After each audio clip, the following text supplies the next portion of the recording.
This is Metro Week. Our top story, wildfires. We spend a day with one man responsible for spotting fires in the nearby Coronado National Forest and ask a fire district chief how he prepares for the worst-case scenario. Then we review the week's news with our Journalists Roundtable.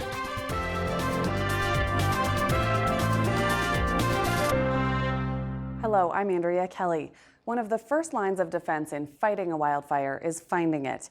That often happens from miles away. Zach Ziegler visited one of Arizona's outlooks to introduce us to the job of spotting fires. Once it starts getting dark, I like to have finished eating, have everything cleaned up, and then I read or correspondence with family because this is isolated. I do not have television up here. I do have internet. I do have Sirius XM radio, which is nice to be able to listen to music. But you know you're going to get up early the next morning, so you at my age you want to get to bed early. There's a whole lot of satisfaction in spotting a fire, spotting a smoke, and getting a crew on it. And that crew gets on it, and they say two things. They say it's right where the lookout said it was, and they say it's a spot fire, less than 1/10 of an acre. Mac Tippin's first day on Mount Lemmon was April 6th. He traveled from his home in South Carolina and will spend the entire summer at Lemon Rock Outlook until fire season is over. And that will be defined by the monsoon, how long it lasts, how wet it is. Will it be August 31st? I don't know. Will it be September 15th? I don't know, but somewhere in that range. I got you. This is Tippin's first fire season in Lemon Rock. He spent the previous 5 seasons in Oregon's Deschutes National Forest. I had a 3rd grade teacher who used to chide me for looking out the window. I did send her an email a couple of years ago, and I said, I remember you chiding me for staring out the window, but I just wanted to tell you I did become an airline pilot, and I did look out the window a lot in that job, and I am a fire lookout now, and that's one of my primary responsibilities is to look out the window. So.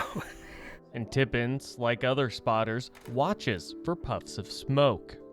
We refer to what we see from the lookout as a smoke, as opposed to a fire, because normally you don't see any flames.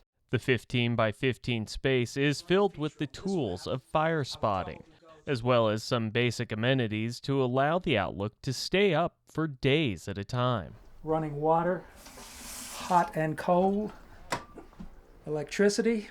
The primary tool in almost any fire lookout is going to be this instrument here. This is called an Osborne Fire Finder. I'm going to align. It allows the outlook to find the exact direction of the fire from the lookout, often called the azimuth. That azimuth, which is a true azimuth as opposed to a magnetic azimuth. I put this compass rose directly over the dot that is Lemon Rock Lookout, and then I pull the string out to the azimuth that I had determined, reading it on the compass rose, and I'm going to look out at the terrain features that crosses and find the feature that best matches what I'm looking at. The varieties of maps can come in handy in the terrain of the Santa Catalina Mountains. Once a rough location is determined, the lookout can call in the smoke to the dispatch office. Okay, thanks. And tell Dr. I'll give them the position, the smoke characteristics, any pertinent weather at the fire, wind, lightning, that kind of thing that might affect a crew or might affect a decision to dispatch a crew. Once a crew is heading toward the fire, Tippins will begin to refine the position with modern technology. Okay. Depending on how much time I think I have, I will probably go over to another important tool, and that's the computer, the internet. Okay, LRLO is Lemon Rock Lookout. Tippins uses Google Earth to double-check his work and to get a coordinate-based reading of where the smoke was spotted so firefighters can locate it using GPS. The work doesn't end when the fire is spotted and located. 32 degrees, 25. As far as my responsibility on that particular fire that I've reported after I have given them an initial position and perhaps a refined position, then I have a responsibility to keep watching it, determine any changes in smoke characteristic, weather, fire characteristics, or that type of thing. While the work comes fast and furious when fire is spotted, so far this year, Tippins has seen a lot of downtime. He fills those slow moments by taking pictures of the unbelievable sights on Mount Lemmon. But that free time may soon be going away as monsoon season ushers in lightning strikes. It's pretty intense to be in a fire lookout tower in the middle of a thunderstorm when the lightning is very close, but it usually doesn't last long. Once you have had lightning move through and you start the whole regime of looking for smokes from lightning fires, time moves faster than at any other time in the lookout. And as the monsoons roll in, Tippins will keep doing his duty and making sure that any fire within his sight is spotted as soon as there's smoke. Mac Tippins took the photographs in that story. You can see more pictures and hear Arizona Spotlight's radio story on fire spotting on our website. Now Randy Ogden, chief of the Mount Lemmon Fire District, joins me. Can you tell us a little bit about the preparations that your fire district does for fire season? We're in the midst of it, but what happens before we start? We are, and one of the big concerns this year is how dry we are up there. And so having water available for firefighting is a big deal. Because of the Aspen fire and the Bullock fire, we learned that we need to have water source available for firefighting. So up on the mountain we have dedicated about 850,000 gallons just for firefighting. So even if the creeks are down and the water table's down, at least we have a reserve to get a good jump on firefighting. Was there not enough water in 2003 when the Aspen fire struck? I think they had some issues getting water. The infrastructure now, 10 years later, is much better. We have a better hydrant system. The Mount Lemmon Water District is now a district instead of a co-op. So we work closely with them to allow us to move water from tanks to tanks if we need it. We also have 3 water tenders now that are available. We just moved a new tender down, a new water tanker is what we call a tender. We moved it down to about milepost 16, so we have water and a fire truck and resources down about midpoint. And then we have the fire station at the top, about milepost 24 and a half. So we're kind of diversifying some of our equipment and putting some of our people out in different areas. Sounds like that adds some flexibility. It does. It gives us an opportunity to adapt with whatever emergency comes up. And what do you do as far as maybe outreach to the property owners who have property on Mount Lemmon? Do you work with them on anything they need to be doing to prepare for wildfire season? We do. We just had our kickoff, which was our FireWise program. And we do a reach out or a meeting with all the homeowners and different homeowners associations, and we provide property inspections. And we also have an area that this year we're working with the Forest Service and allowing residents to clear their land and then bring all their slash or their trimmings to the fire station, and then we dispose of them for them. And that's been a huge success. It allows people to clear their property and make it more fire safe. Are there any ordinances that require people to do some of that clearing of brush or trees that might be too close to a property? We don't have jurisdiction over private property, so we just suggest strongly.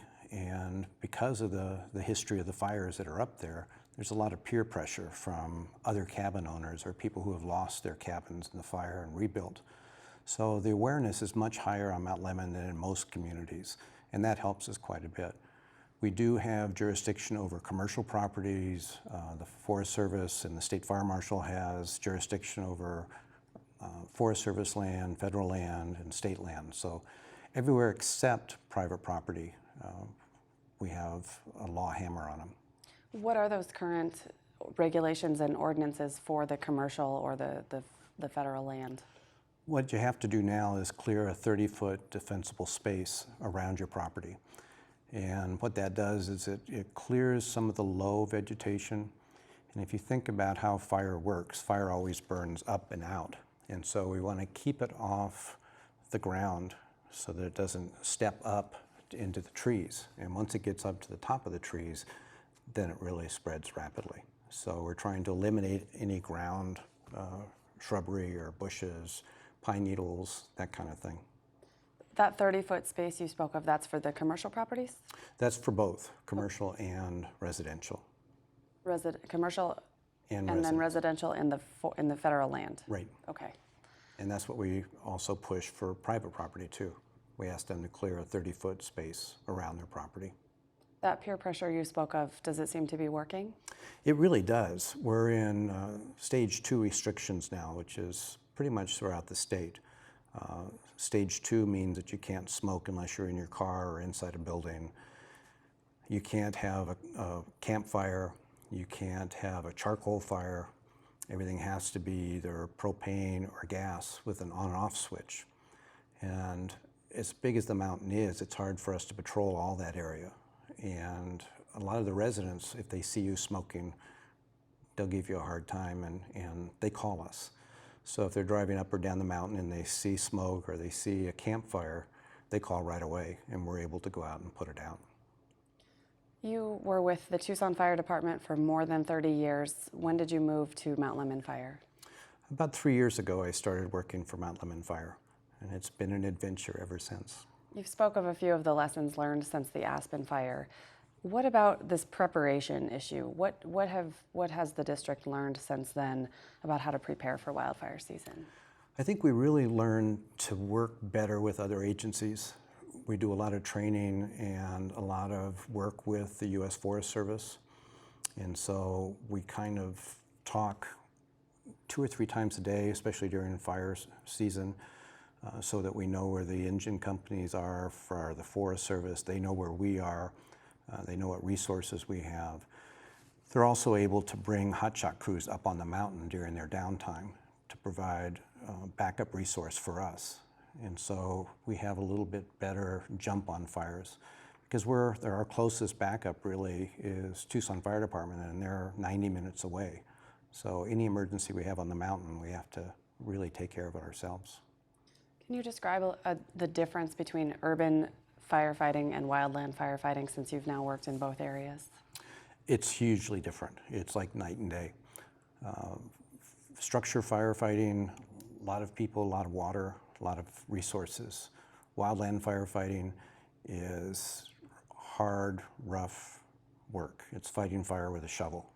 And both have their dangers. Fighting fire with a shovel is hard work and is dangerous. And I've learned a lot. Thank you so much for coming in to talk about this today. Absolutely, anytime. Stay with us. We'll be right back with the roundtable. 1 year after lightning sparked a deadly wildfire that consumed thousands of acres. Join us in Yarnell Hill later on Arizona Week. Here to discuss the top news of the week, Thelma Grimes of Tucson Local Media, Arizona Public Media's Zach Ziegler, and Jim Ninsel of the Tucson Weekly. Thank you all for coming in today.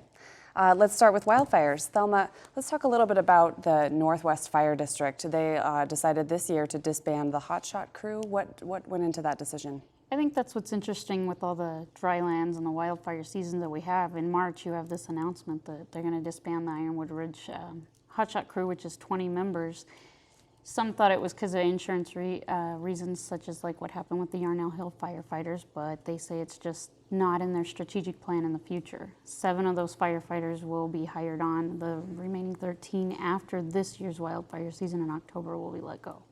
So the ones that are staying just become regular staff firefighters? Right, they're already full-time firefighters, so they're just going to go into a new role. What do they mean? What did the department mean when it said it's not part of the strategic plan? They have strategic plans to look at a more localized approach to their firefighting in this district, and they said it just doesn't fit. That being future. Because hotshots move around and Yeah, follow hotshots are wildland crews. They go wherever the fires are. So, last year they went to Flagstaff. They've moved around, so I think that's part of it. Okay. And Jim, we know forest management is quite a political issue. There's big debates about what should have been done in the past, what should be done in the future. We're seeing that again this fire season? Well, you saw it at the legislative session, certainly a big political debate over whether anything should be done about trying to prep for wildfires, and very little ended up getting done out of the legislature, because you know what, it costs a lot of money, and our lawmakers don't really want to spend money. The damage from the fires cost a lot of money as well, but apparently the prevention end of it is not something the state's very big on right now. But I think that whole debate about whether or not forests should be thinned or not is a very important one that's going on in politics today. In Congressional District 1 race, you see Gary Keeney really leaning on that, talking about that up in the rural districts, and I think that's a very powerful message to send. We started out the legislative session seeing a lot of bills that could have done things for firefighters. Only one ended up getting approved. Is that right? Only one got approved, and even that's not going to have much of an impact for some time, because they have to do a bunch of studies and what the was costs. That bill? It was a bill that involved trying to get some money together to do some clearing of areas that have a lot of underbrush built up. But you know, this whole issue of trying to prep, you have 9 million acres of state land that have some has forests on it, and that's really overdue for clearing out. And then you have the federal lands that have a great deal of timber on them. But often they talk about this whole thinning thing. Environmentalists will tell you a lot of these thinning arguments are really about going in and getting the old growth trees out rather than the younger trees that are more of a fire hazard. So that debate continues, and unfortunately we have a lot of tinder boxes out there. I was up in Flagstaff earlier this month, and the Slide Rock fire was going on in Sedona area, and you could just tell there's a tremendous amount of anxiety among people who live in the rural areas of the state about the potential danger of these fires. And we're seeing actually in the Oak Fire north of Tucson right now, the Forest Service is essentially just allowing that to burn to get through some of that fuel that's out there that's not threatening any structures at this point. So one of those management decisions that's changed in recent years. Zach, in your piece, we saw a look at the Mount Lemmon outlook. You've covered fires for years. What was different about this story? It was a chance to get to know someone who's been on the mountain, and Mac Tippins was quite a character. It was kind of nice, but quite often, anyone I've ever talked to on a fire, it's either a public information officer on the fire telling me, here's the acreage, here's what's going on, or maybe it's someone whose house or home or property unfortunately burnt. It was neat to see kind of the prevention end of things, especially the forward-looking end of prevention. How many of these outlooks or lookout posts are there? It's hard to tell because there are so many different agencies that operate them, everything from individual national parks and state parks to forests. Estimates say about 50.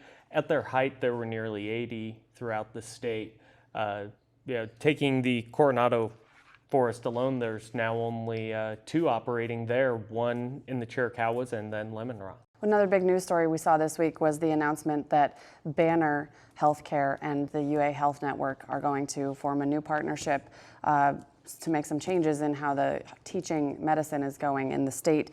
Can you give us a little explanation what happened with that, Zach? It looks like there's going to be not quite a sale. They've been very clear in that language about it's not a sale, it is an acquisition.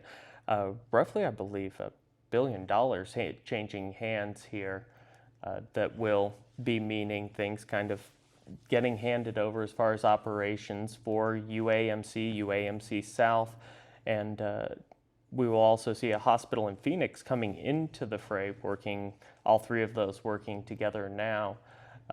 But I'm not sure the time frame. I believe it is September. There will be a final vote as to whether or not this plan does officially go forward, both from Banner's board as well as the Board of Regents. So this was just announced Thursday, so we're just starting to find out what this means, but do you know what's driving this decision? One can only assume anytime something like this comes up, it's quite often money. U of A Health Network was $146 million in debt. That is part of the cost of this. Part of the $1 billion is the assumption of that debt and the paying off of that debt. So one can only assume, as is quite often the case, anything in healthcare when this happens, it is money. Thelma, we've got the University of Arizona Health Network, but there's also a lot of private healthcare in the Tucson area. We know healthcare makes up 17% of the national economy. Any idea what we're looking at as far as what the industry is here in Tucson?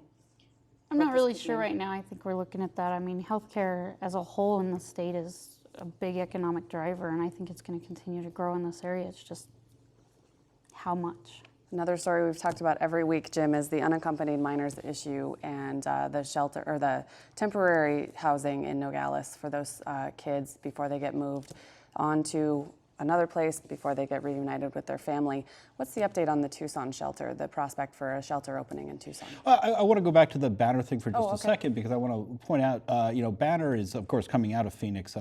Running hospitals is not a profit-making enterprise for the most part. It is very expensive, which the university has discovered here. But I don't know if healthcare is going to improve at our local hospitals under Banner. I think one of the things we should look at Banner's history is their most important entry into our market was trying to close down the University of Arizona Poison Control Center so they could take control of that up in Phoenix. And I think probably a lot of the operations and things that happen at the University Hospital are probably going to shift to Phoenix if this is actually happens. So something to keep in mind as a cautionary note as this moves forward. As far as a shelter here in Tucson, I'm not familiar with any efforts to do that. The place down in Nogales is going to stay open apparently through September as a result of the Department of Homeland Security is literally having nowhere else to keep these kids, and there are so many of them flowing into the state. I know there's a lot of talk about opening the Tucson Shelter with the variants and that thing, but another thing that came out this week is there's a nonprofit organization up on North Side that might want to see if they can house some of the kids in a facility on Oracle Road, and that's just come out, and there's not a lot of details on that, but I know that's also in the discussions, and because they don't have places to put these kids right now. Yeah, it's not a comfortable situation for them down in a detention center with chain link fences and razor wire and basically separating them out by age. Foil and blankets sex and yeah, absolutely. I think Stephen Colbert said they were wrapped up like little burritos down there. Well, Jim, as a political reporter, I mean, we saw Secretary Jay Johnson, Secretary of Homeland Security, come to Arizona this week to talk about those shelters. One thing he kept repeating over and over was, tell people in Central America not to send their children. And is this just an effort to end that rhetoric, that constant storyline that the Obama administration wants this happening in order to push immigration reform? Yeah, there's some sort of belief that the Obama administration has somehow coordinated the advancement of all these children. I talked to someone from PCIC about this week, and they were saying that one of the big problems with the reason these kids are coming here is because some of them have family here, but some of them have parents there who are terrified about the gang wars that are going on, the gang recruitment that's going on, and they want to get the kids out.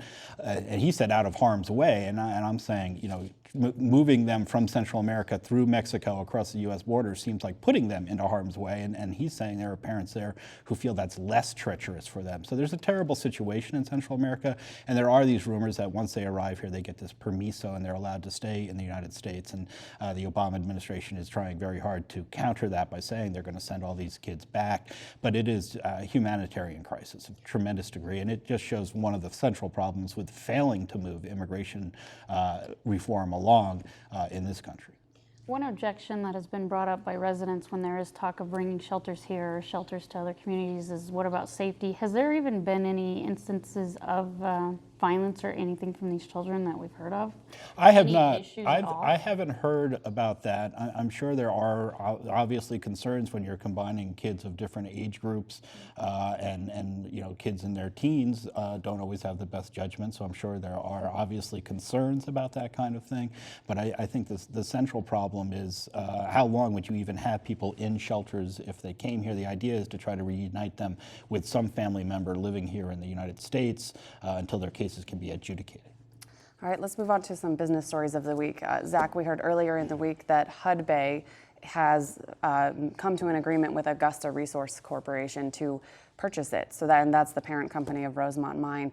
What does this change about the process for Rosemont Mine's permitting and possible opening south of Tucson? Well, Hudbay had already owned about 16% of Augusta. They are an initial investor company. They were capped out at 16%, but they did agree to a price to buy on more shares, kind of nullifying the previous agreement about how much someone can own. Hudbay the whole time has basically said, we will get the permits through quicker. We will get Rosemont opened up sooner.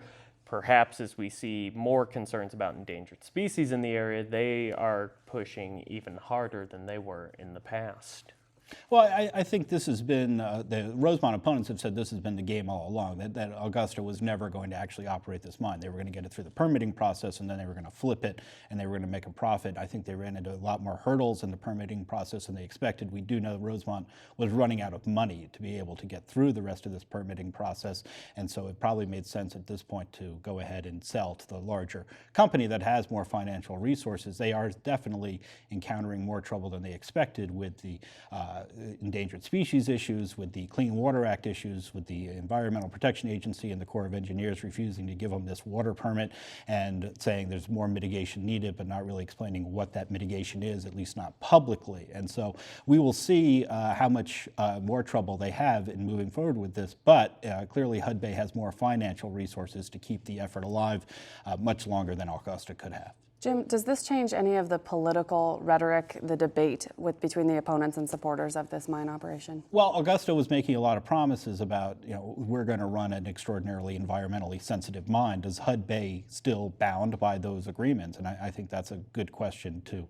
ask, and I don't know the answer to that. Is there a time frame for where they are in the process and when this is finally going to end? I mean, this has been, what, 7 years, 8 years now? 6, 7, 8 years, Right. and Augusta has said all along, oh, we're going to be, like they were saying they were going to be done by the end of this month with all the permitting process and moving forward with construction until this latest round of problems with the 404 permit, the Clean Water Act permit, Right. and now the endangered species, the ocelot photographed down there, there's a jaguar in that area, so that's creating a whole bunch of new hurdles, and they're going to have to go back into more conversations with the federal government. So I don't think you're going to see it opening up anytime soon until these issues are resolved. And with the county, with their opposition and continued opposition, is that bent at all? I know Ally Miller is in favor, but what about the rest of the board? Is it changed? Clearly the Pima County Board of Supervisors, with the exception of Ally Miller, is opposed to this. City Council is opposed to it. Many of our other local officials are opposed to it. And I suspect if they don't get the permits they need, they'll sue and go into court. If they do get the permits, the opponents will sue and go into court. So Which means years. This is the wheels are going to turn for some time before dirt starts flying. Another local political issue we saw this week, the city of Tucson courthouse needs $21 million in repairs.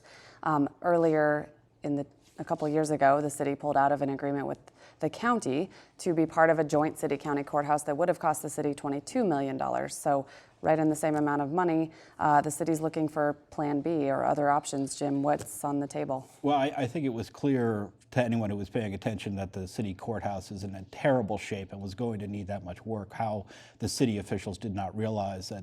I think it's a revamped parking garage that they're actually in, and it's a terrible, terrible place to do business, terrible place for our legal people to be doing business. And the courthouse deal was actually a really good one. The problem is the city's dead broke and cannot actually afford to move into the county courthouse. So where they're going to get the money to do any kind of revamp is beyond me, but I think they blew a good opportunity, but I also think they didn't have the money to take care of that at the time. The county was going to loan the city the money to join the courthouse. It was a great deal. It was a great deal. The city passed it up, and now they are stuck where they are, and the county's going to be moving other offices in there.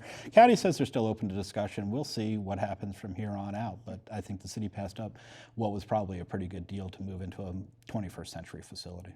All right, and finally in the week's politics, we saw Al Melvin, the only Southern Arizonan in the governor's race, actually drop out this week. So can you explain the financial reasons he's not in the race anymore? Al could not raise the $5 contributions to be able to qualify for $750,000 in clean elections funding for his campaign, so he decided he was going to bow out. I would suggest his campaign was just as viable with that money as it was without.